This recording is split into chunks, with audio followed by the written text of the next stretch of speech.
All right, kind of a little bit of a combo play here. So I'm going to go ahead and play Austin Ekeler over 47 and a half rushing and receiving yards. I think when these games come up, you got to have some plays in your bag that are creative, deceptive that you didn't use if you just so happen to meet these, teams. And obviously, this is a division game. These two teams saw each other twice. So if the Eagles are watching game tape, they're not going to see Austin Ekeler on the field in the last game. But in the first game, Ekeler had 9 targets, 8 catches. He only had 2 rushes. Over the last 2 games in the playoffs, though, Eckler's been like a big part of what the Commanders have been doing. He's had 14 rushes, he's had 8 targets. I think that's a good bit of production. I think that they'll probably slide Eckler in here a good bit here on third down. I expect the Commanders to be trailing in this game at some point, and if there's a 2-minute offense, or if they are trailing, I can only see Austin Eckler being out there on the field. This is just one of those type of plays where I went back to the Bengals, and if I don't know if you guys remember where like Samaje Perine just became like a big player down the stretch for the Bengals in the playoffs. And I think a lot of it's just you have to have those type of guys, those plays in the bag that you haven't pulled out, and Eckler's going to be that guy. I think he plays a big role if the Commanders win this game. So I'm going to go ahead. I'm going to play him over 47 and a half rush receiving yards. I think he probably gets 5, 6 targets. I think he probably gets 5, 6 rushes. But if you look at Eckler, he's always had big plays and games because defenses are falling asleep on him.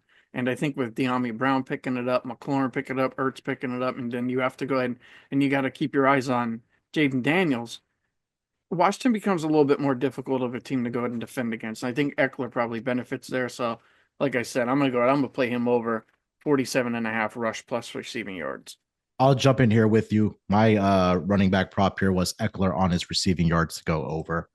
Played this last week, came in rather easily for Austin Eckler. That number is sitting at currently 24 and a half, currently over on DraftKings. And, when you have this type of player, this type of veteran, I think it only helps a guy like Jaden Daniels in his rookie season, right? And we've seen this guy, Austin Eckler, throughout his career not only do it with the Chargers, but he's picked up right where he left off with this Commanders team. I know he had missed a couple of weeks there with an injury, but in the 2 playoff games, guys, going back to the wild card weekend game against the Tampa Bay Buccaneers, 3 receptions, 4 targets, 26 receiving yards.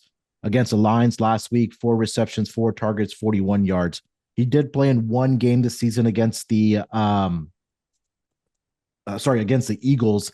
And in that game, he had 80 plus receiving yards on 8 receptions and 9 targets. So I think when it gets down to that, if that pass rush does get to Jaden Daniels, I think that he can always dump it off to Austin Eckler because he's a guy that, again, has that ability to get also yards after the catch. So I like his over receiving yards. If you want to go with his longest reception over, I couldn't talk you off of that either. I'm going to play both. But officially for the pod, I'll give you Austin Eckler over 24 and a half receiving yards here, Steve. Yeah, I have no problem with that. I mean, it seems like he'd be the kind of guy that would just kind of blow up in this game, right? I mean, everybody else was talking about everybody except for Austin Eckler, and all of a sudden, here's this little scat back that gets it and takes it to the house or something like that, makes a big play. Totally see it. I mean, he's a competitor. He's been in this league for a long time and has proven his worth despite his diminutive status. So for me, I wouldn't be shocked that if Austin Eckler did have a big game, and especially if you're worried about that pass rush, dumping it off and letting Eckler make a couple moves and get you that first down. I think we see that early and often.